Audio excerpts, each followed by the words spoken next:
नमः शिवाय। तंत्र के रचयिता भगवान शिव को मेरा नमस्कार है। यूं तो मैंने आपको असंख्य ऐसे मंत्र दिए हैं जो कि पल भर में काम कर जाते हैं। मैंने ऐसे कई यंत्र मंत्र तंत्र दिए हैं जो कि देखते ही देखते आपका जो मनोरथ है उसको पूर्ण कर देते हैं। और आज मैं आपको एक ऐसा यंत्र दूंगा जिससे कि किसी भी स्त्री पुरुष को अपने अधीन किया जा सकता है। यह बहुत ही चमत्कारी मंत्र है और इसको करने से आप किसी को भी देखते ही देखते अपने अधीन कर सकते हैं। इस मंत्र को यदि आपने एक बार किसी पर लगा दिया तो वो उम्र भर बस आप ही की माला जपता रहेगा। मैंने ऐसे ऐसे असंख्य केस देखे जिसमें कि कुछ नहीं हो रहा था, सालों से बातें बंद थी, लेकिन एक बार ये यंत्र जब मैंने दिया तो इसने चमत्कार कर दिया। इसने रातों रात कुछ ऐसा किया, मुझे नहीं पता ये सब कैसे होता है, लेकिन सामने वाला खुद फोन करता है, खुद अनब्लॉक करता है और आप जो हैं उनसे बात कर पाते हैं। मेरे पास एक महिला आई थी, उनका प्रश्न ये था कि गुरुजी लगभग 3 साल हो गए हैं, मेरे पति जो हैं वो मुझे लेकर नहीं जा रहे और मैं बहुत कुछ ट्राई कर चुकी हूँ, मुझे कुछ ऐसा दीजिए जो कि पल भर में काम करता हो। ये मेरी जिंदगी और मौत का सवाल है।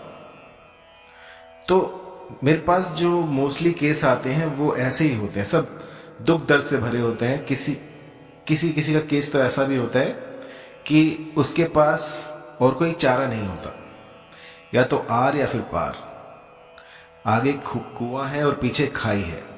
तो ऐसे में जो है मुझे उनको ये यंत्र देना पड़ता है। तो जब जान पर बनाई हो और सामने वाला जो है वो आपसे शादी करके भाग गया हो और आपको छोड़ गया हो, तो उस समय पर ये यंत्र काम आते हैं। जन कल्याण के लिए बने थे ये मंत्र तंत्र, लेकिन कुछ कुबुद्धियों ने इसका दुरुपयोग करके तंत्र को बदनाम कर दिया है। तो जो भी मेरे साधक हैं उनसे मैं जोर देकर ये कहना चाहूंगा कि इन यंत्रों को हमेशा जन कल्याण में लगाएं। इसमें आपको जो प्रिकॉशंस रखनी है वो ये है कि जब आप सब कुछ कर लें और जब आप देखें कि कुछ भी काम नहीं कर रहा है, उस समय पर इस यंत्र को काम में लाएं।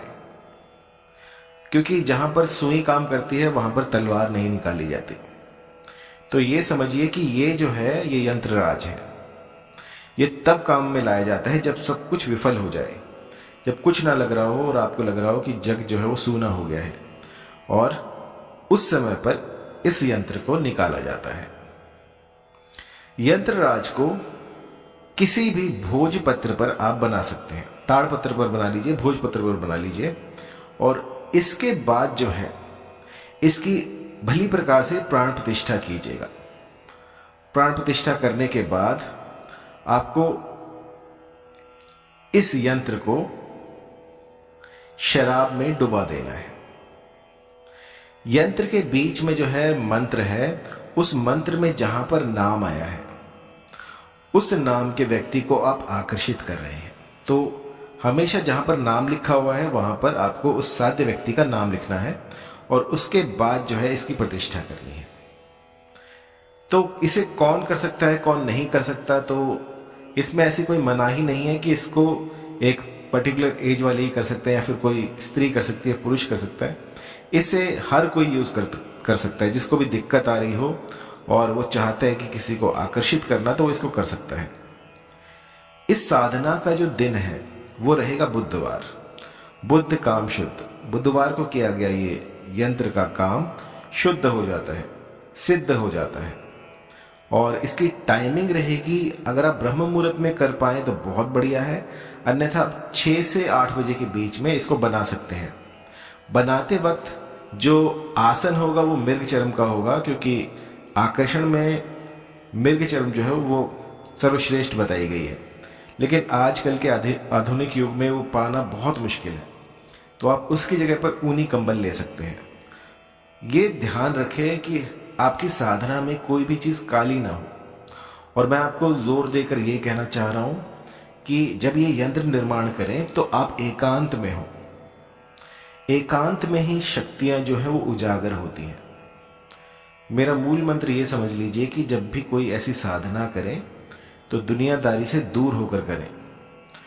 मैंने कई बार ऐसा देखा है कि कुछ लोग साधना करने जाते हैं तो उसका ढोल पीटते हुए जाते हैं, कोई रील बना रहा है, कोई कुछ कर रहा है। तो ये सब मत कीजिए। जितनी साधना गुप्त रहेगी उतना ही उसमें असर होगा। यदि आपके पास बैठे हुए को भी शक हो जाए कि यहां पर आप ये साधना कर रहे हैं तो भी साधना विफल हो जाती है। तो जब भी कोई साधना करे तो मैं यही कहूंगा कि एकांत में करें, गुप्त रूप से करें, किसी को ना बताएं। और उसके बाद देखिएगा कि किस तरह से आपका जो भी मनोरथ था वो पूर्ण होगा।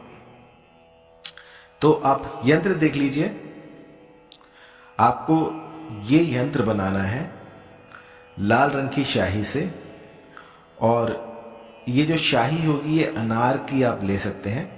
अनार के कुछ दाने जो है उसका रस निकालकर इस यंत्र को बनाइएगा। यंत्र को भोजपत्र पे बनाइएगा और उसके ऊपर आपको ये मंत्र लिख देना है। इसके बाद जो है इस यंत्र को शराब में डुबा देना है। शराब में डुबाने के बाद इसको वहीं रहने दीजिए 1-2 दिन, 3 दिन, 4 दिन। जब साध्य व्यक्ति आपके समीप आ जाए, जब साध्य जो है वो जैसा आप चाहते हैं वैसा करने लग जाए, तो आप इस यंत्र को उस शराब की डिब्बी में से निकालकर जला दें। जलाने के बाद जो राख बचेगी वो उस साध्य को किसी भी खाने पीने की चीज में मिलाकर खिला दें। ऐसा करने से चाहे कितना ही पत्थर दिल क्यों ना हो, वो भी आपके यहां पर पानी भरेगा। बहुत सालों का रिसर्च है, बहुत से ऐसे लोगों पर मैंने ये ट्राई किया है, और उसके बाद जो है ये यंत्र मैं आपको दे रहा हूं। लगभग 20-25 साल से ये मेरा अचूक यंत्र रहा है जो कि कभी खाली नहीं जाता। अब कई बुद्धिजीवी ये भी कहेंगे कि इसमें तो शराब लग गई है, हम शराब नहीं पीते, तो हम कैसे दे सकते हैं किसी को। देखिए, जो दवाई होती है ना, उसमें न जाने किस किस प्रकार की चीजें होती हैं, उनका वर्णन भी मैं नहीं कर सकता, क्योंकि औषध जो होती है वो औषध होती है। आपकी दवाइयों में भी शराब होती है। तो जब हम किसी के हित के लिए करते हैं, अपने हित के लिए करते हैं, तो वो औषध बन जाती है। तो ऐसे यंत्रों को इस तरह से नहीं देखना चाहिए। अगर इससे आपका काम बनता है तो आपको इसको करना चाहिए। 2 अगरबत्ती लगाने से यदि घर में कलह कलेश दूर होता है तो वो 2 अगरबत्ती आपको लगा लेनी चाहिए।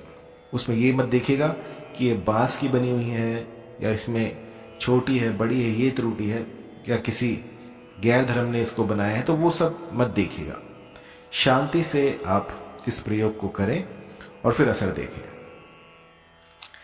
इसको करते वक्त आपको पूर्वमुखी होना है, लाल रंग के वस्त्र पहनने हैं, लाल रंग का आसन होगा, टीका अवश्य लगाएं, और इसकी प्रतिष्ठा करने के बाद आपको इसको किसी भी शराब में डुबो के रख देना है। किसी भी साधना का जो ईंधन होता है वो आपका विश्वास होता है। यदि मन में अटूट विश्वास है तो यह साधना बहुत जल्दी फलित होती है।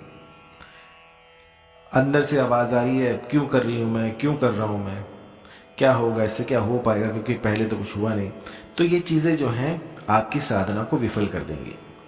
जब भी कुछ काम शुरू करें तो उसमें अपना 100% दें, क्योंकि ये सब क्रियाएं हैं, इन सब का फल जो है वो श्री हरि देते हैं। तो उनसे सबसे पहले अनुमति लें कि मैं ये क्रिया, ये यंत्रराज बना रहा हूं, और मुझे इस काज में सफलता प्रदान करें।